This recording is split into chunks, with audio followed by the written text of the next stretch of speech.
In the heart of the Galactic Council chamber, chaos erupted like a storm, alarms blaring and echoing off the sleek walls as panic spread among the assembled representatives. Whispers, urgent and frenzied, darted like sparks through the stunned crowd of delegates hailing from a myriad of alien races. On the crackling view screen dominating the chamber, the visage of a human figure materialized, broadcasting from a world that shimmered with vibrant greenery. A world that, by all accounts, should have been devoid of life. The council had been embroiled in a fierce debate, the air thick with tension, over the revelation that clandestine human colonies thrived on planets designated as strictly off-limits for settlement. Vox, the delegate from the Ivora race, seethed with indignation, his voice slicing through the turmoil like a blade. He demanded the immediate eradication of these illicit outposts, proclaiming them a dire threat to the very foundations of galactic order. Thin-lipped and disdainful, he urged his fellow council members to make an example of the rogue humans, to quash their defiance with ruthless efficiency. Richard Davis, humanity's lone voice within the council, stood firm, his gaze unwavering as he countered Vox's fervor with measured determination. He pounded his fist against the podium, his words ringing out with a defiant clarity that resonated through the chamber. Davis reminded the assembly of humanity's turbulent history, of the exiles who had fled Earth centuries ago in search of freedom from the shackles of oppression. He argued passionately for the rights of these colonies, stressing their commitment to peace and their determination to defend themselves if attacked. As the transmission from the Forbidden Colony filled the screen, Davis felt a tumultuous mix of emotions coursing through him: pride at the resilience of his people, and a gnawing dread at the inevitable confrontation that loomed on the horizon. The Council's decision would have far-reaching consequences, not only for the exiled humans, but for the fragile balance of power in the galaxy.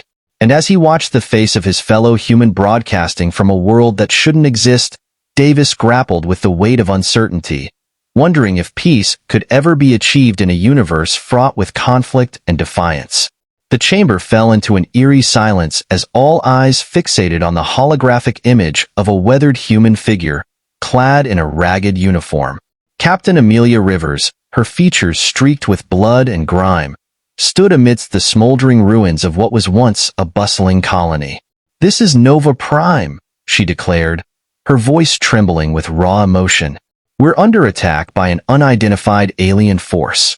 They came out of nowhere, wielding weapons we've never encountered, plasma cannons, energy shields. Our defenses crumbled before them."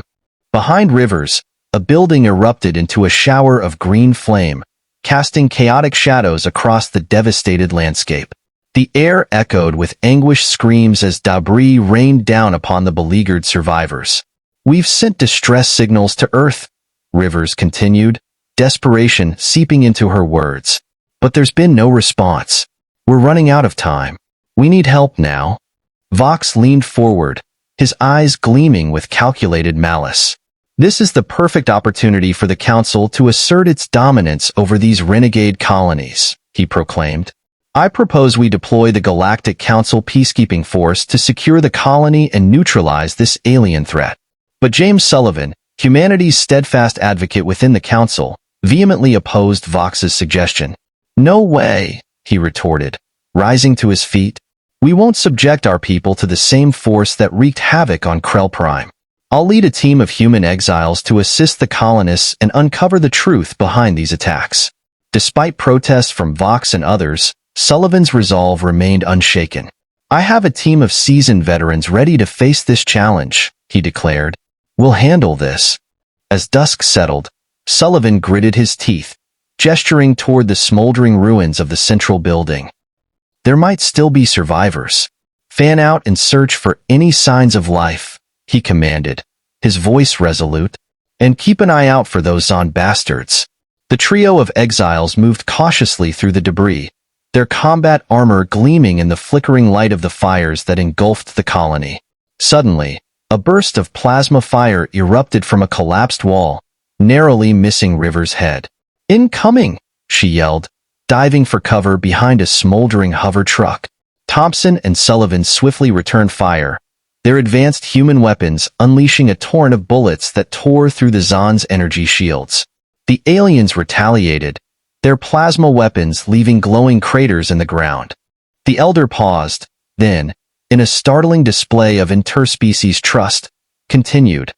We have located a cryptid nest, a nursery of sorts. It appears to be recently abandoned. We propose a joint mission, your vessel to observe, ours to provide escort and tactical support if needed. Kaido glanced at Isara, saw the conflict mirrored in her eyes. Chained to study these creatures in their natural habitat, he said, the risk of being torn apart before they learned anything at all. He turned back to the elder.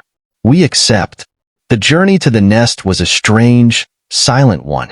The horizon, with its makeshift playground, hummed with a restless energy. For the cryptid, it was their pet, their test subject, and now, perhaps, a tool for a truce they barely dared hope for.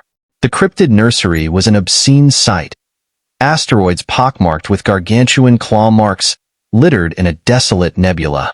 Charred remnants of a ravaged planet spoke of the potential fury these creatures could unleash. But amidst the desolation, faint bioluminescent pulses throbbed from the crater-like depressions. Eggs, dozens of them. The Xyler and battleships fanned out defensively, charged weapons trained on the nest, while a mixed crew of scientists and soldiers descended in a Horizon shuttle, Kaido among them. A heavily armed Zion warrior hissed into his calories, "Remember, these are not your playthings. At the first sign of distress from the hatchlings, we will open fire." The cryptid in the shuttle whimpered, restless, sensing its kin from afar. Kaido laid a calming hand on its scaled flank, surprised by the warmth radiating through the thick hide. When they landed, silence was their first enemy. No roars, no screeches, no sign of life apart from the faint glow of the eggs. Kaido knelt by one, its shell leathery and mottled, and felt a dull echo of the beast aboard the Horizon. "There's no threat here," he said tightly. "The hatchlings are dormant. It appears the adults—" He trailed off, the implication clear. The cryptids that laid these eggs were likely the ones rampaging through the galaxy, and they were nowhere to be seen. "A trap," Isara whispered, her grip on her pulse rifle hesitant, not aggressive. He had no answers, only the relentless chirping song of the cryptid, its body practically vibrating with the urge to explore. Kaido took the gamble. "Lee, signal the ship. Mimic a hatchling's call. Loud as setting," he ordered. The sound that filled the nebula was a mournful keen, a cry for attention echoing off the ravaged asteroids with a chilling resonance. Minutes stretched into excruciating silence. Then, the nebula itself seemed to shift. Out of the darkness, massive shapes materialized. Sleek and monstrous cryptids, not in an attack formation, but circling the nest with mournful wails. They did not attack. Instead, the cryptids lowered their massive heads to the eggs, a rumbling thrum resonating from their throats. "The dormant eggs," Kaido breathed. "They're responding to the hatchling calls. What happens now?" Isara asked, tension thrumming through her. The Zion soldiers remained grimly ready, but their weapons were lowered, their hostility tempered by the haunted sorrow that permeated the dead nest. "I don't know," Kaido admitted. Then, a flicker of movement caught his eye. One of the eggs, larger than the others, pulsed brighter. Cracks webbed across its surface. He pointed. "Look, the egg hatched." Not with a shriek as they'd feared, but with a whimper. The newborn cryptid was weak, its bioluminescence faint. Still, it reached blindly towards the adults, seeking the comfort only they could provide. The lead cryptid, a scarred female with a jagged scar across one eye, lowered her head and gently scooped the hatchling onto her back. It settled there, content, as the cryptids resumed their mournful vigil. Kaido slowly stood and turned to face the Zion commander. "It's grief," he said, his voice thick. "They're not." The once mindless monsters now revealed themselves as protectors of their young. "Something wiped out this nest," Kaido gestured at the scarred asteroids, "and now they're lashing out." The Zoran remained silent, then nodded wordlessly. He signaled to his ships, their retreat orderly, leaving the humans and the cryptids amidst their shared sorrow. News of the nursery spread, disrupting the galaxy's narrative. The cryptids weren't an unstoppable, void-born plague. They were a grieving species capable of care, capable of being wounded. The horizon became an unlikely pilgrimage site. Delegations tentatively arrived, at first weary, then awed by the sight of Dr. Theron, a small, unassuming figure standing beside a cryptid whose claws alone could rend their ships in half. The creature remained, not as a prisoner, but as a testament to the tenuous understanding slowly blooming amidst the stars. It wasn't peace, not yet. Fear still lurked in the shadows, whispering that they were coddling the beast that one day would consume them all. But there was a dialogue now, spearheaded by the gentle trilling of the cryptid's song woven through human melodies, a halting, hopeful symphony against the silence of the void. The cryptid attacks began to lessen, not out of pity, Kaido knew, but from a dawning, weary comprehension. If they raided, if they destroyed, more nests would fall silent, and the fury of their kin would be relentless. It was a brutal sort of deterrence, but it worked, one star system at a time. The Horizon and its crew visited cryptid hotspots. The young cryptid, affectionately nicknamed Sparky by Lee, led the way, its playful nature disarming tense encounters, proving they were capable of behavior beyond rage. Kaido, ever the xenolinguist, refined their sonic communication. The breakthrough came with a clumsy rendition of a children's counting song echoing across the scarred landscape of a once-ruined planet.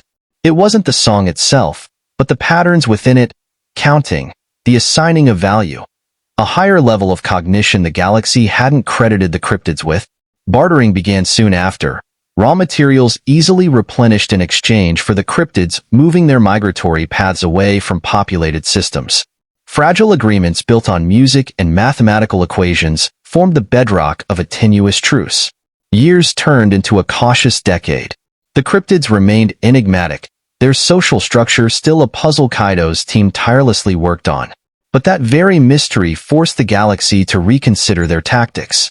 No longer was it about brute force, but careful observation and a grudging respect for a species that stubbornly defied simple categorization. The Horizon, once a simple research vessel, morphed into an interspecies ambassadorial ship. Kaido, once dismissed as a star-eyed fool, became the beast tamer in the galactic media, a title he wore with a mixture of amusement and weary resignation. His crew weren't simply researchers anymore. They were diplomats, linguists, and above all, bridge builders of the most unusual kind. Isara, with her stoicism tempered by the sight of a human child, tentatively extending a hand to Sparky's scaled snout, remained as rock. They both aged, lines etched into their faces not from fear, but from relentless translation attempts and sleepless nights negotiating with a species that didn't speak their language. Yet, there was progress. The cryptids slowly revealed their nomadic nature, their migration sparked not by bloodlust, but by dwindling resources. Through painstaking work, safe routes were charted, trade lanes rerouted, conflicts weren't eradicated, but they were reduced. And perhaps most importantly, Sparky grew, not just in size, though it now dwarfed the Horizon, but in its role. Still playful, but with an intelligence that gleamed in its eyes, it became a mediator of its own kind. When cryptids inevitably encroached on claimed space, it was Sparky's familiar song that soothed flaring tempers, its own bulk forming a shield before its smaller, wilder kin. One day, on the bridge of a horizon far grander than its humble predecessor, Kaido took a sip of bitter Turan coffee and looked upon Sparky, now a formidable adult, conferring with a delegation of aliens. The shrill voices of the aliens were carefully mimicked, then softened by Sparky's rumble. "They're learning," Isara murmured beside him, a rare hint of wonder in her voice. "Every encounter teaches them, and they teach their own." Kaido smiled. It was a tired smile, but a hopeful one. "Maybe one day they won't need us as go-betweens anymore," he said softly. Perhaps, out in the boundless expanse beyond their reach, a new generation of cryptids was hatching, a generation that would grow up hearing not only their own haunting melodies, but the echo of another species' songs, a generation that just might learn humans weren't simply prey, but potential allies in the vast, unforgiving universe. At the entrance to the High Council compound, They broke cover, their weapons spitting fire as they charged the gates. Ivora guards fell before them, their blood staining the polished stone of the courtyard. They fought their way into the heart of the compound, Davis and Raxus leading the way. In the central chamber, they found the High Council cowering behind a phalanx of elite guards. Davis and his team cut through the guards like a plasma torch through steel, but not without cost.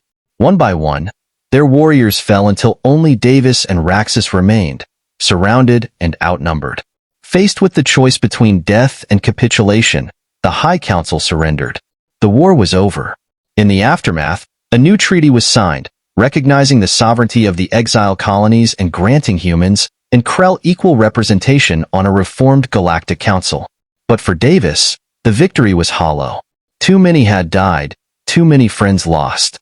As he stood alone amid the ruins of Zephyrus Prime, he wondered if peace could ever truly last, or if the cycle of war and revenge would continue as it always had.